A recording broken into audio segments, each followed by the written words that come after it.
Përshëndetje për gjithë kolegë deputet. Ne sot po diskutojmë për plotësim ndryshimin e ligjit ndërmarrje publike 03/L/87, siç po shifet me këtë ligj Qeveria e Republikës Kosovës, këtë rast sponsoruesi i ligjit, ka pas për qëllim të krijon një hapësirë më të mirë që të kemi një strategji për një ligj të veçantë për Trepçën. Kryesisht të gjithë diskutuesit u pajtuam që të kemi një ligj të veçantë për Trepçën dhe me atë ligj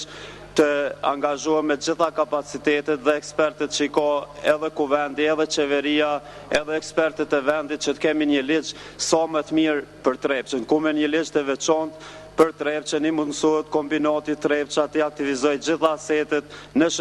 shërbim të një zhvillimi ekonomik të qëndrueshëm. Rregullimi i infrastrukturës ligjore na mundëson që të kemi një klimë më të mirë për investitorët e jashtëm dhe investitorët e brendshëm. Siç dihet, ne si vend jemi përcaktuar për ekonominë e lirë të tregut. Do të ndalemi kryesisht të kësaj ligjit, në këtë rast të ligjit ndërmarrje publike, Neni 3, i cili u diskutua shumë këtu nga gjithë deputetet, po edhe ministri Stavileci, edhe ne si grup parlamentari Partisë Demokratike potencuam që paragrafi 11.3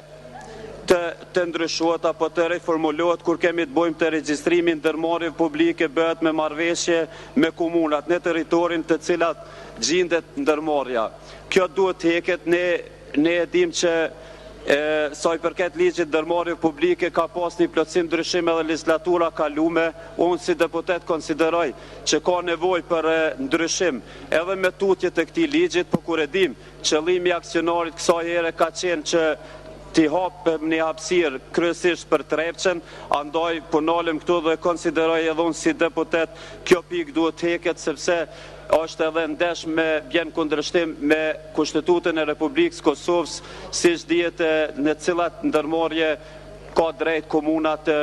interferon, po nuk ka drejt interferon në ndërmarrjet publike qendrore. E tha dhe më herët nga disa parafolës se janë në fund të ligjit ndërmarrje publike L87 në këtë rast që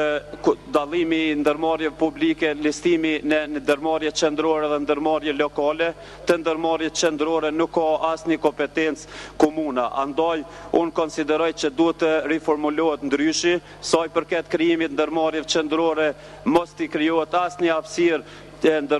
komuna në këtë rast, kurse sa i përket krijimit ndërmarrjeve lokale, normale ka dhe me ligj komuna që t'i kalojnë asamble dhe t'i propozoj përmes Ministrisë Zhvillimit Ekonomik, Komitetit Ministrave, Qeverisë dhe Qeveria Parlamentit. Faleminderit. Faleminderit, zoti